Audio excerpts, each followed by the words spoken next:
Itu apa Pak? Reklame ya? Brosur Nah, bukan? brosur reklame ya pokoknya intinya seperti itu. Jadi kalau kita kita belum merdeka itu biasanya kan hanya dikasih tahu cara membuat iklan atau bahasanya harus seperti ini, terus langkah-langkahnya seperti ini. Tapi saya kemarin itu saya ajak anak-anak jalan-jalan, Pak. Saya ajak jalan-jalan, terus anak-anak itu melihat reklame atau papan-papan iklan yang ada di iklan resmi atau dia kan ada dua iklan gitu ya, iklan iklan yang untuk komersil dengan iklan layanan masyarakat atau apa gitu. Jadi dengan melihat-lihat secara langsung, anak-anak tuh bisa, oh ini loh yang dimaksud iklan yang bukan komersil, artinya bukan suatu produk dijual gitu, tapi ini kayak himbauan masyarakat gitu. Nah ini ada iklan sabun misalkan, oh ini yang komersil gitu. Kok selama ini kan kita cuma ngasih tahu iklan itu terdiri dari beberapa jenis iklan untuk masyarakat, iklan untuk ini, ngomong doang gitu. Tapi kalau dengan diajak jalan, terus melihat langsung contohnya, nanti coba kamu terapkan buat lagi di sekolah buat yang himbauan, yang komersil gitu. Tapi saya rasa bahasa Inggris pun sama gitu. Kalau Siap kita coba. Siap mencoba. ya, ini contohnya Project 1 kelas 10. Kelas 10 berarti kelas SMP ini. Kelas SMA ini, Bu. SMA. SMA.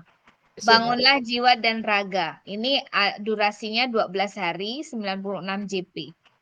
Ini dibagi peran. Satu kelompok ada ketua, sekretaris, perlengkapan, juru bicara, penjaga waktu, dan anggota. Kemudian ambillah 2 stick note dan tuliskan definisi dari 2 hal. Apa itu jiwa, apa itu raga. Ini kalau anak SMA atau SMP bisa kok ini. Diskusikan apa yang kamu dapatkan dengan kelompokmu. Nah, sekretaris akan menulis jawaban apa yang disebut jiwa, apa yang disebut raga. Kemudian ambil stick note, jawab pertanyaan. Apa pentingnya membangun jiwa dan raga dalam kehidupan kita? Oke, lanjut. Diskusikan lagi apa yang kamu dapatkan dengan kelompokmu tadi. Setelah itu, perhatikan dan ingat apa yang terjadi di sekelilingmu, masalah jiwa dan raga apa yang banyak kamu temukan. Misalkan si anak tadi melihat teman-temannya suka merokok, misalkan ya, karena ini anak SMP, SMA, atau SMP ada yang temennya ngerokok gitu. Nah, ini kan masalah jiwa dan raga. Nah, kemudian simpulkan bersama kelompokmu masalah apa yang paling penting untuk diselesaikan. Misalkan si anak-anak tadi menyimpulkan beberapa masalah gitu kan. Terus suruh ambil aja masalah yang paling penting untuk diselesaikan. Kemudian kerja kelompok, terus menentukan P5-nya bangun jiwa dan raga. Nah, intinya teman-teman, kalau kita mau buat P5 itu memang benar-benar menggali keresahan atau memang anak-anak itu disuruh survei gitu loh, disuruh mengamati benar-benar. Jadi topik dari P5 itu bukan berasal dari guru atau guru yang menentukan. Selama ini kan biar kelihatan P5-nya ada semua guru yang mendesain, semua guru yang itu. Nah, itu jadi sebenarnya untuk apa? Nggak ada belajarnya itu. Ya. Jadi memang benar-benar anak tuh diajak menganalisis, diajak mengamati. Kayak kayak 5M lah. Amati, bertanya, terus mencoba, mengkolaborasi dan akhirnya mempresentasi, mengkomunikasi. Kayak saintifik sih sebenarnya. Atau bisa juga terapkan sistem coaching ya. Coaching itu kan nanya sampai dia mendapatkan satu solusi dari potensinya gitu. Oke, kemudian buat daftar kelompok. Dari mana saja kamu bisa mendapatkan informasi tentang topik tersebut. Misalkan si anak tadi ambil masalah rokok gitu ya. Ternyata di sekolah masih banyak orang yang merokok. Nah, ini buat daftar. Kira-kira topik tersebut bisa didapat informasinya dari mana aja, dari wawancara atau mungkin dari Google atau artikel-artikel dan sebagainya. Terus kapan kamu menggali informasi dari tiap sumber? Nah, yang harus diperhatikan oleh guru adalah bagaimana sih si guru ini bisa membuat pertanyaan pemantik. Makanya keterampilan bertanya itu termasuk keterampilan yang sulit gitu, yang hot, bukan Pak Hotler ya, tapi tapi memang keterampilan bertanya itu sudah termasuk C4 ke atas. Karena membutuhkan pemikiran atau membutuhkan berpikir tingkat tinggi.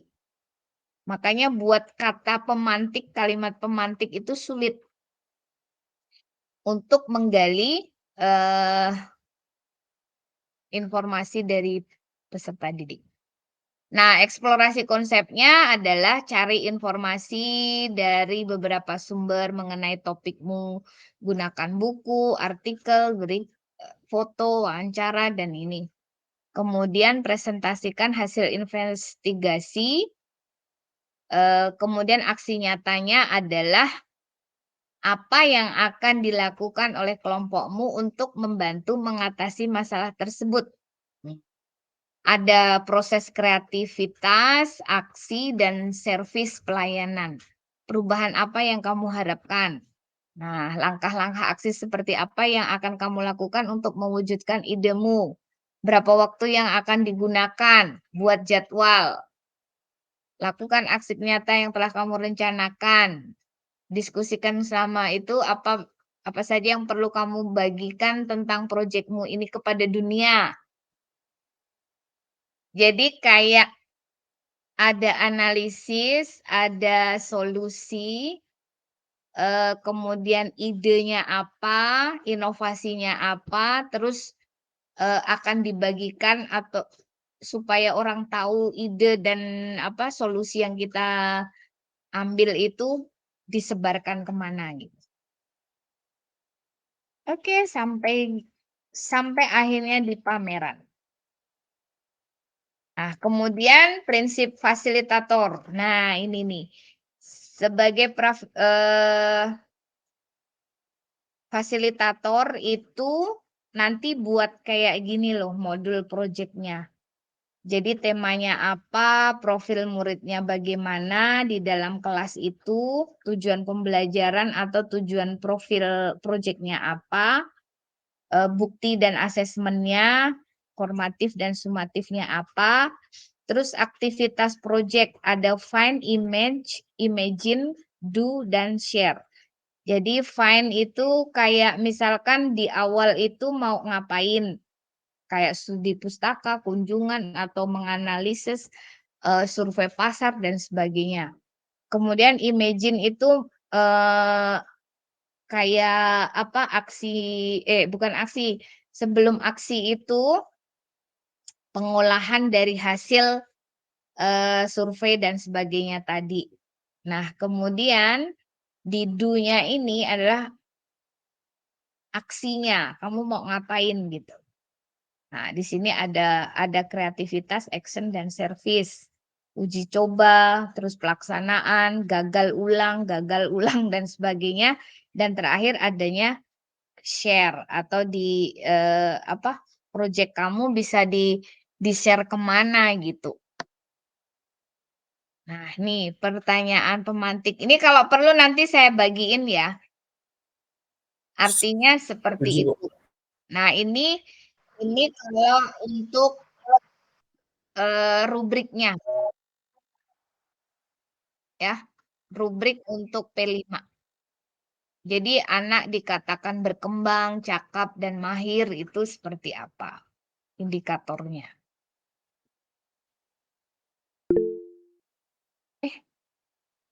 Sudah selesai Pak Dedi apa Pak Dedi? Mohon izin Mbak ya, mungkin kami di sesi ini banyak bertanya karena dalam kondisi sekarang sepertinya kami diskusikan antar PP dengan Pak Indra, di luar kota juga dengan Pak Suardiman, Ibu Riza, Pak Nyoman, Pak Hot, bahwa kami sekarang ini Bu sudah mengerucut kepada ada bonus Bu, dari selain tugas PP kami ada bonus. Jadi kalau kemarin niatnya cuma sebagai PP Bu, sebagai pendamping CGP di lapangan maupun di luring maupun di kas elaborasi. Tetapi sekarang kayaknya ada job bonus Bu, job bonus bahwa orang menganggap CGP sama PP ini lebih mahir tentang kurikulum merdeka. Sedangkan kami kemarin waktu di pembekalan pada saat pendidikan itu unsur dan juga implementasi kurikulum mereka sangat sedikit. Maka kami sekarang Bu untuk memantaskan diri sebagai terkadang jadi narasumber, jadi pembicara di kampus, kadang di SMA, kadang di SMP, itu memang kami mencari sumbernya keliling Bu. Kami kayak mengejar bola, terjun ke sini, manjat pohon lagi, terus manjat lagi terjun ke sini, cari informasi. Tapi alhamdulillah itu menjadi sebuah tantangan kami untuk mengemban tugas PP. Karena di sekarang si CGP sekarang sudah sudah diinformasikan bahwa mereka sudah ini Bu, sudah mulai orang tuh menanyakan apa tuh sih kurikulum mereka itu seperti apa gitu. Terus bentuk tarif apa seperti apa. Yang PP terkendala dia melapornya ke PP, yang CGP terkendala melapor ke PP. Jadi kami PP ini ketika menjadi satu kali narasumber 2 sekolah, nambah 3 sekolah, bahkan sekarang udah kayak ngatur jadwal kayak gitu Bu. Jadi ada bonus selain PP ada bonusnya. Makanya nanti kita akan sharing Bu, mungkin dari kawan-kawan yang lain, bapak-bapak yang lain mungkin ada tipsnya bagaimana kita menjadi seorang penuntun di masa kerja kita ini Bu. Terima kasih Bu. Itu Pak Dedi. Lumayan kan Pak Dedi, dari PP jadi naik daun jadi narsum manggung kemana-mana. Yang perlu kita harus bikin cari bekal. Artinya ketika kita mau berperang, kita tuh jangan mati konyol. Kita harus punya banyak bekal untuk peperangan. Paling enggak kita udah punya jurus tangkis kalau ada yang menyerang gitu ya. Terus kita juga punya bekal untuk dibagikan.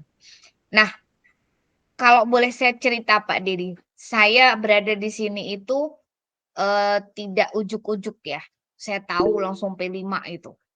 Enggak, saya tuh belajar loh. Ya, saya tuh belajar dan saya itu eh belajarnya itu alhamdulillah saya tergabung dengan komunitas gitu. Dan kebetulan kemarin itu di salah satu itu ada Temu Pendidik Nusantara itu kita diberi kayak semacam modul-modul gitu. Nah, modulnya itu Pak Dedi, 10 modul itu kalau dibayar itu 1 juta lebih. Hampir 1.700.000 beli modul itu. Jadi saya itu bisa ngomong gini karena saya belajar modul dan saya beli. Gitu loh. Nah, kita kalau mau punya bekal memang harus kayak gitu. Karena memang yang mau belajar itu yang layak untuk mengajar. Kalau enggak mau belajar, ya mati konyol nanti. Artinya nanti akan peserta kita itu mungkin akan lebih tahu dari kita atau mungkin dia punya pertanyaan yang kadang-kadang malah kita enggak tahu sebagai narasumber. Nah, itu. Nah, ini ya. Jadi mari teman-teman tetap belajar gitu, dimanapun saja. Jadi saya pun makanya saya punya kayak semacam slide gitu, itu sebenarnya saya juga belajar dan itu tuh saya ngeluarkan duit gitu loh. Nggak ada yang gratis sebenarnya gitu. Dan itu tuh wajar gitu. Karena memang itulah kita gitu. Sekarang kalau kita berada di posisi bahwa kita sebagai narasumber gitu, otomatis kita harus banyak ilmu gitu kan, harus banyak pengalaman dari sana. Nah, saran saya kalau Bapak Ibu jadi narasumber itu tuh jangan teori. Kasih aja praktik-praktik baik apa yang sudah itu akan lebih mengena. Kayak tadi P5 itu teorinya sebentar aja saya, tapi langsung saya kasih contoh-contoh gitu lebih paham kan? Dari proses-proses gini gitu. Nah, karena kita pengajar praktik, ya kita harus banyak praktik. Ngomongin masalah praktik. Oke, Bu Riza. Ada apa, Bu Riza? Baik, Assalamualaikum warahmatullahi wabarakatuh. Waalaikumsalam warahmatullahi wabarakatuh. Selamat berjumpa nih sama Ibu Titi, sudah lama ya. Kemudian teman-teman semua, teman-teman PP, kita jumpa kembali ya dalam bincang-bincang, dikatakan ringan nggak juga, berat nggak juga ya Bu ya. Bincang santai. Oke, terima kasih teman-teman sudah memfasilitasi untuk kita berjumpa malam ini membahas tentang Kurmer, kurikulum merdeka yang lagi panas-panasnya. Saya sangat tertarik tadi, makanya mencoba untuk bergabung. Baik Ibu, untuk sebelum saya menyampaikan beberapa apa yang mau didiskusikan lah, sedikit